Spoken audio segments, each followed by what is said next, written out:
Ako po ay nagpapasalamat sa inyong pagtulong sa aming pagpapagawa ng aming katedral.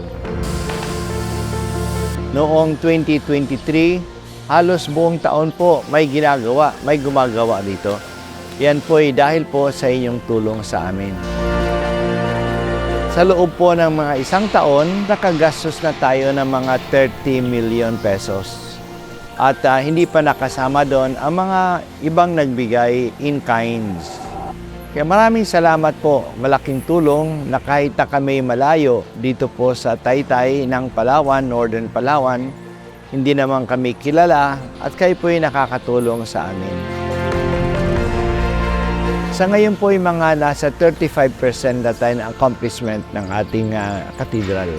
So medyo malaki-laki pa yung gagawin, pero based on the continuous help na ibinigay ninyo, kami po'y umaasa sa tulong ni San Jose na ma-inspire din kayo at maka-inspire din kayo iba pang mga tao na nakakilala nyo na makatulong po sa amin.